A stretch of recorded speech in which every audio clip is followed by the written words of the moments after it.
التامة والصلاة القائمة آت محمدا الوسيلة والفضيلة والدرجة الرفيعة وابعث اللهم مقاما محمودا الذي وعدته إنك لا تخلف الميعاد۔ دینی بھائیوں، دنیا کے تمام انسانوں، اس دنیا کا پیدا کرنے والا، اس دنیا کو چلانے والا اور ایک دن اس دنیا کو ختم کر کے قیامت لانے والا، ہر ایک کا حساب کتاب لے کر اچھے کو اچھا، برے کو برا بدلہ دینے والا اکیلا رب، خدا، الہ، معبود، اپنی آخری کتاب القرآن الحکیم میں سارے انسانوں کو ہدایت دیتے ہوئے صاف طور پر فرما رہا ہے وَأَذِّن فِي النَّاسِ بِالْحَجِّ يَأْتُوكَ رِجَالًا وَعَلَى كُلِّ ضَامِرٍ يَأْتِينَ مِنْ كُلِّ فَجٍّ عَمِيقٍ لِيَشْهَدُوا مَنَافِعَ لَهُمْ وَيَذْكُرُوا اسْمَ اللَّهِ عَلَى مَا رَزَقَهُمْ مِنْ بَهِيمَةِ الْأَنْعَامِ۔ وَأَذِّن فِي النَّاسِ بِالْحَجِّ، اے ابراہیم علیہ السلام، لوگوں کو حج کی اذان کے ذریعے بلاؤ، حج کی اذان دے دو۔ وَأَذِّن فِي النَّاسِ، دنیا کے سارے انسانوں کے لیے، بالحج، حج کی اذان منادی کر دو، پکار دو، بلاؤ۔ یأتوک رجالا، لوگ پیدل چلتے ہوئے حج کے لیے آئیں گے۔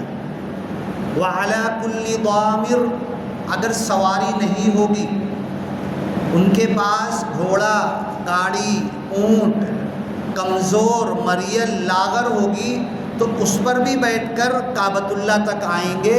لبیک اللہم لبیک لا شریک لک لبیک ان الحمد والنعمت لک والملک لا شریک لک لبیک۔ اے اللہ میں آ گیا، اے اللہ میں حاضر ہو گیا، اے اللہ میں تیرے گھر پہنچ گیا، میں ہوں، موجود ہوں، تیرے گھر کے سامنے ہوں۔ ان اول بیت وضع للناس للذی ببکہ، سب سے پہلا گھر اس دنیا میں اگر بنایا گیا، رکھا گیا، ان اول بیت وضع للناس، سارے انسانوں کے لیے، للذی ببکہ، جو مکہ میں ہے۔ مکہ کا پہلے نام بکہ بے سے بولتے تھے، قرآن میں وہ لفظ آیا ہے، اب اس کو مکہ کہا جانے لگا، جو مکہ میں ہے۔ اب ایک سوال یہ ہے کہ جب اللہ نے زمین بنائی، جھاڑ جھنکاڑ بنائے، سمندر بنائے، بعد میں اس میں پہاڑ گاڑے، جھاڑ جھنکاڑ آئے، جانور پیدا کیے، تیسری سٹیپ پر انسان کو اللہ نے پیدا کیا۔ پوری زمین پانی سے ڈھکی ہوئی تھی، ان السماوات والارض کانتا رتقا ففتقناہما، زمین آسمان سے ٹچ تھی، ملی ہوئی تھی، اللہ نے اس کو دور کیا، الگ کیا، سورج سے ایک فاصلہ رکھا، چاند کا ایک ڈسٹنس ہے، سورج کی گرمی ایک لمٹ میں آتی ہے، سردی لمٹ میں ہوتی ہے، ابھی 20 جون کے بعد پھر دن سرکنا شروع ہوگا۔ یہ سب اللہ نے بنایا۔ تو جب زمین اللہ نے بنائی، انسان کو نہیں بھیجا تھا، تو اس وقت زمین کے اوپر پہلے جھاڑ اگائے، جھاڑ جھنکاڑ، پودے، ہریالی، پھر جانوروں کو بھیجا، پھر اللہ نے انسان کو بھیجا۔ پھر جو پانی تھا نا، دھیرے دھیرے سرکنا شروع ہوا، تو زمین پوری پانی پر ڈھکی ہوئی تھی، ابھی 70% ہے اور 30% زمین نظر آتی ہے، اور 70% ابھی بھی پانی سے ڈھکا ہوا ہے۔ جب اللہ نے بنایا تھا تو 100% پوری زمین کے اوپر پانی تھا۔ پہلی مرتبہ جہاں پر آج کعبہ بنا ہوا ہے، کعبہ کا مطلب یہ ہوتا ہے، قرآن میں آیا ہے نا، وَأَرْجُلَكُمْ إِلَى الْكَعْبَيْنِ، وضو کے اندر تمہارا پیر دھونا ہے یہ ٹخنوں تک، دونوں پیر کو ٹخنوں، اس کو لفظ کعبہ کہا گیا۔ کعبہ مطلب کیا؟ ایک ابھار، کسی چیز پر کوئی اونچی چیز نظر آ رہی ہے، محدب، اس کو کہیں گے کعبہ، ابھار۔ تو زمین کے اوپر جہاں پر آج کعبۃ اللہ ہے، زمین جیسی سوکھنا شروع ہوئی تو سب سے پہلے کعبہ کا جو حصہ آج جہاں پر بنا ہوا ہے وہ پانی سے اوپر آیا. کیوں آیا؟ کیونکہ جب سے زمین تو اللہ نے بہت لیٹ بنائی ہے. زمین سے پہلے زمین نہیں بنائی تھی. عرش معلیٰ ہے، اللہ کا عرش ہے، آسمان ہے، سب کچھ ہے، اور اللہ کے عرش کے چاروں طرف دن رات ان گنت فرشتے طواف کرتے رہتے ہیں، جیسے ہم کعبۃ اللہ میں کرتے ہیں. ہم تو 7 چکر طواف کرتے ہیں. فرشتوں کو اللہ کا حکم ہے کہ ایک فرشتہ زندگی بھر میں 1 چکر لگائے گا بیت المعمور کا، اللہ کے عرش کا، پھر قیامت تک اس فرشتے کو دوسرا طواف کا موقع ہی نہیں ملے گا، کیونکہ اتنے فرشتے ہیں. پھر دوسروں کا نمبر، اور اربوں خربوں فرشتوں کی ایک ٹولی آتی ہے عرش معلیٰ کا. اب تو زمین سے لے کر آسمان تک فرشتے یہ طواف کرتے ہیں. ایسے آپ نے سنا ہوگا نا کہ جہاں دین کی بات ہو رہی ہے، قرآن کی بات ہو رہی، یہ فرشتے وہاں بھی ہلم الی حاجتکم، سارے فرشتوں کو آواز دیتے جو کعبۃ اللہ کا طواف کر رہے، ان کو بولتے آؤ، وہ کعبہ کا طواف تم جتنا ہوا بعد میں پورا کر لینا، ابھی یہاں پر تمہارا کھانا، تمہاری غذا، تمہاری روحانی غذا کی بات چل رہی ہے، آ جاؤ. تو جہاں یہ بات چلتی ہے یتدارسون القرآن، قرآن حدیث کی بات ہوتی ہے، دین کی، سدھار کی، اپنے دل کو، دماغ کو، اپنی زندگی کو بنانے کی بات ہوتی ہے، انسانوں کے تعلقات بنانے کی بات ہوتی ہے، تو فرشتے ہر طواف کرنے والے فرشتوں کو آواز دیتے آؤ بعد میں طواف کر لینا، یہاں پر ابھی کھڑے ہو جاؤ، یہ باتیں سنو. اور ایسے کھڑے ہوتے ہیں کہ 7 آسمان اللہ کے عرش تک وہ فرشتے لائن لگا لیتے ہیں. ابھی ہم کتنے لوگ ہیں اس مسجد میں؟ انگلیوں پر گن لیں گے. اور اس مسجد میں جو بھی بیان اور بات ہو رہی، فرشتے کتنے ہیں؟ ایک کے اوپر ایک، ایک اوپر ایک، 7 آسمان تک گن نہیں سکتے. یہ اس کی اہمیت ہے. تو یہ فرشتے جب طواف کر رہے تھے، زمین پر پانی بھرا ہوا تھا، فرشتوں کے طواف کی وجہ سے پانی میں ایک باریک سا کنکر ڈالو تو ہلتا ہے نا پانی دور تک. اگر لمبا پانی آپ اگر پھینک دو گے نا، ایک چپل پھینکو گے، چھوٹی سی چیز، تو ایسے ہلتے ہلتے دور تک آپ کی نظر نہیں آئے گی، لیکن وہ پانی ہلتا ہوا نظر آئے گا. فرشتوں کے طواف کی وجہ سے کعبۃ اللہ، عرش معلیٰ اوپر سے نیچے تک طواف کی وجہ سے ایک لہر بنتی ہے. اس لہر کی وجہ سے خانہ کعبہ سب سے پہلے پانی کی لہر کی وجہ سے زمین سے سب سے پہلے اٹھا، اسی لیے اس کو کعبہ کہا گیا. اور جب کعبہ زمین سے اوپر آیا تو موج اور تھپیڑے، پانی بھی دھیرے دھیرے سوکھ رہا تھا. اللہ تعالیٰ کا ایک سسٹم ہے، نارتھ پول اور ایسٹ پول کے اوپر اللہ نے ایسی بڑی بڑی برف جما دی ہے، اس میں سے ایک ٹکڑا برف پگھل جائے تو ہم سب پورے ڈوب جائیں گے. تو پھر اللہ نے پانی ادھر کھینچا، یہ طواف کیے. تو جو کعبہ پہلی مرتبہ زمین سے اونچا اٹھا تو اس سے لہریں آ کے ٹکراتی تھی، تو اس کو بولتے ہیں عربی میں بکا یا بک کو ٹکرانا. تو اس کو بکا، مکہ کو پہلے بکا کہا جاتا تھا، اب مکہ کہا جانے لگا. اول بیت وضع للناس للذی ببکۃ مبارکا وہدی للعالمین.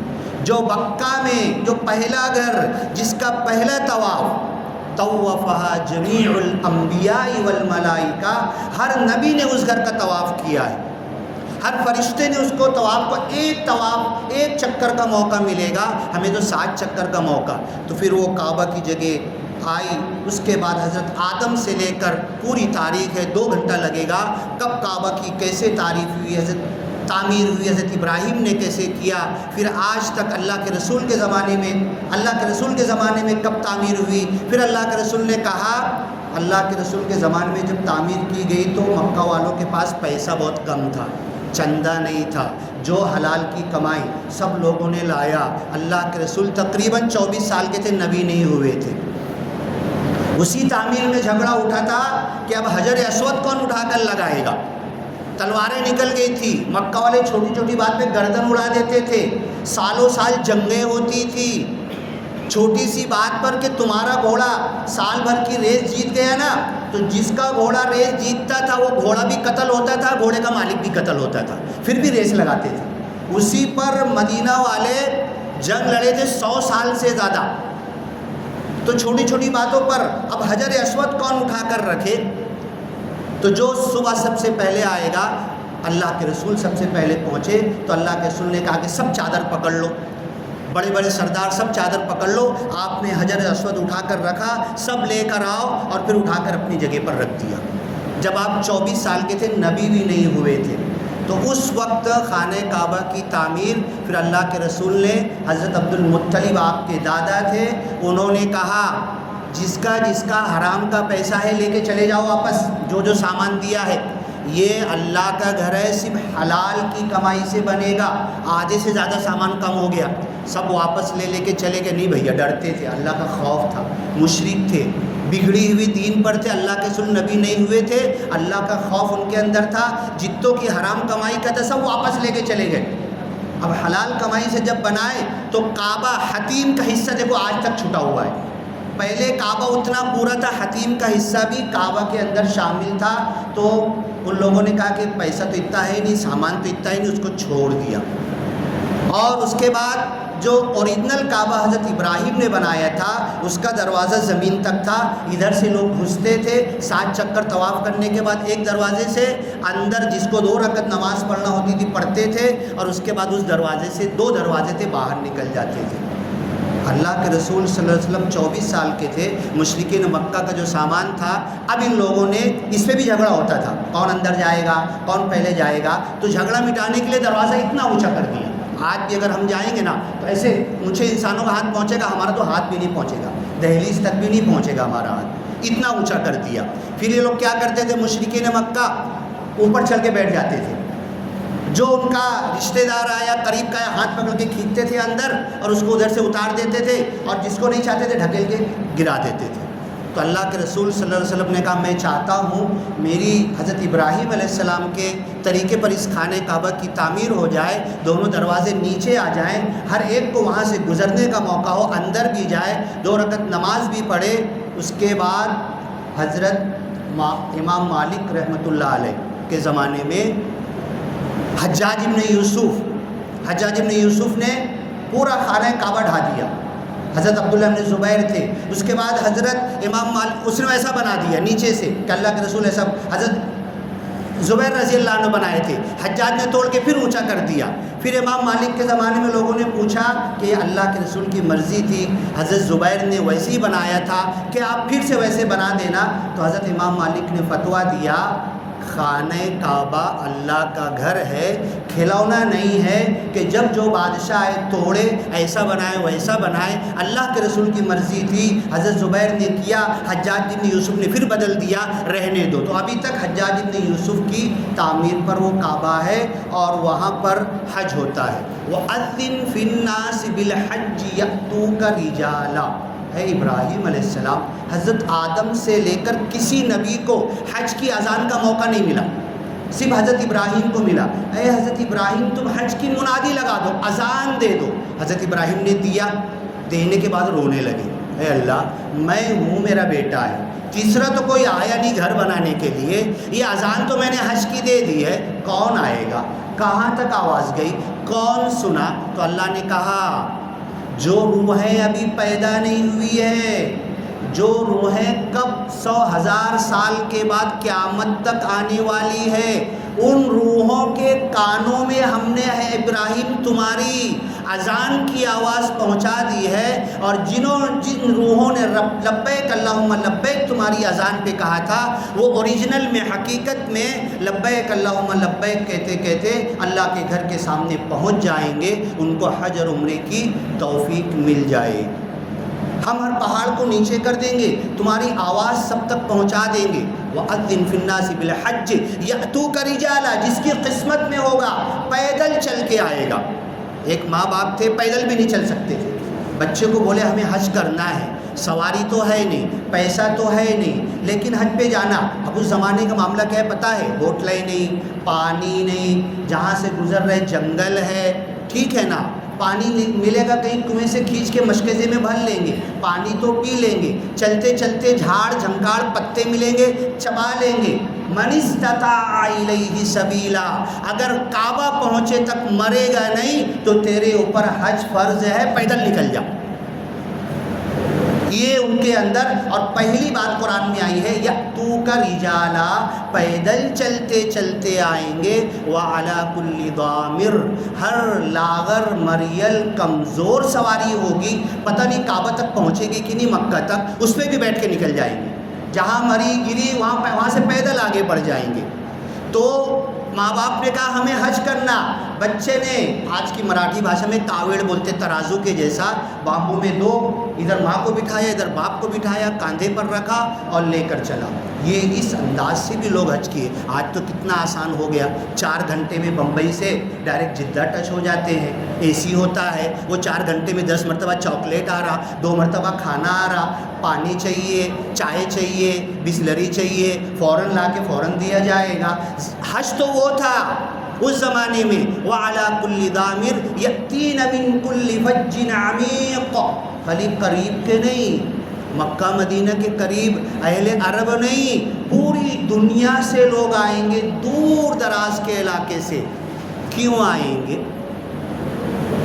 میرے گناہ معاف ہو جائیں گے۔ جیسے ماں کے پیٹ سے پیدا ہوا سب کو پتہ ہے نا، ویسے انسان حج کر کے آتا ہے تو ماں کی پیٹ کی طرح بالکل ابھی نیا جنم لیا ہے، سارے گناہ بخش دیے گئے، قرض معاف نہیں ہوگا، انسانوں کے حقوق معاف نہیں ہوں گے، اللہ تعالیٰ کے جتنے حقوق ہوں گے نا، جتنی نماز چھوٹی، جتنا یہ وغیرہ وغیرہ، اللہ اپنے حقوق معاف کر دے گا۔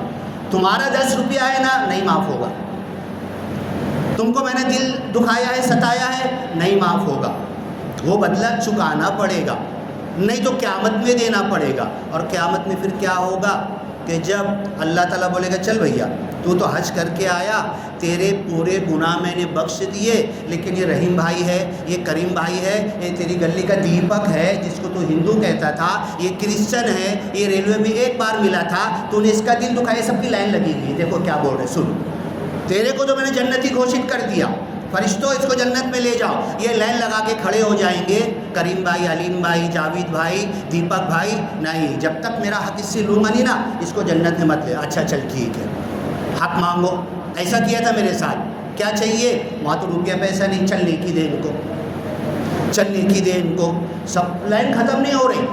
10 مرتبہ حج کیا میں نے، بہت عبادت کیا، تراویح پڑھا، روزہ رکھا، اللہ کے حقوق سارے میں نے کیا، لائن میری ختم نہیں ہو رہی، اللہ نے جنتی گھوشت کر دیا، فرشتوں جنت میں لے جاؤ، یہ انسانوں نے روک لیا مجھے، لائن لگی ہوئی ہے، رک جاؤ سلمان بھائی، میرا یہ دے کے جاؤ یہ حساب۔ اسی لیے اللہ کے رسول مرض الموت آخری مرتبہ آخری نماز میں سہارے سے گھسٹتے گھسٹتے آئے، حضرت ابو بکر کو کہا آپ نماز پڑھا دو، چل نہیں پا رہے تھے، دروازے سے نکل کے گھسٹتے گھسٹتے آئے، حضرت ابو بکر نماز پڑھ رہے تو ہٹنے لگے، بولے نہیں آج آپ کی امامت میں نماز پڑھوں گا۔ نماز بعد ممبر پہ بیٹھے، بولے میں محمد ابن عبداللہ ابن عبد المطلب بیٹھا ہوا ہوں، مجھے کوئی معاف مت کرو، بدلہ لو آ کر، معاف کوئی مت کرو، کل بدلہ نہیں دے پاؤں گا۔ تو یہ جو لائن لگی ہوگی نا، یہ سلمان بھائی کی نیکی لیتے گئے، اب سلمان بھائی کی نیکی ختم، لائن باقی ہے،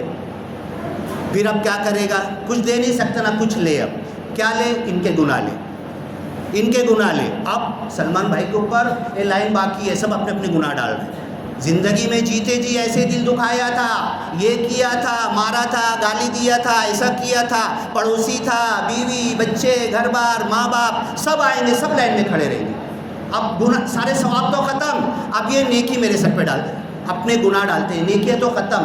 اب جب نیکیوں کا بوجھ سب لائن ختم ہوگی، اب اللہ بولے گا کیا کرتا، آؤ عذاب کے فرشتوں اس کو جہنم میں لے کر جاؤ، میرا حج۔ اسی لیے قربانی کی دعا میں کہا گیا قل ان صلاتی، کہہ دو میری نماز، ونسکی میری قربانی، ومحیایا میری زندگی، ومماتی میری موت، میری قربانی، میری زکوٰۃ، میرا روزہ، میری نماز، میرا صدقہ خیرات، میری تراویح، میرا سب کچھ، 10 مرتبہ حج، 15 مرتبہ عمرہ، سب اوکے، کوئی بات نہیں، لیکن معاملہ انسانوں سے، وَمَحْيَايَ میری زندگی گڑبڑ ہے، بازو والے کو گالی دیا تھا، پڑوسی کا دل دکھایا تھا، گھر میں بچے کو ڈانٹا تھا، اور اپنی بھاشا کو صحیح نہیں کیا تھا، لوگوں کے ساتھ جینے میں اپنی زندگی سے وَمَحْيَايَ، میری زندگی گڑبڑ تھی، میری زندگی مجھے جہنم کی طرف کھینچ لے گی، میرا حج مجھے بچا نہیں پائے گا، میری نماز مجھے بچا نہیں پائے گی، میری عبادت مجھے بچا نہیں پائے گی۔ اللہ سے دعا ہے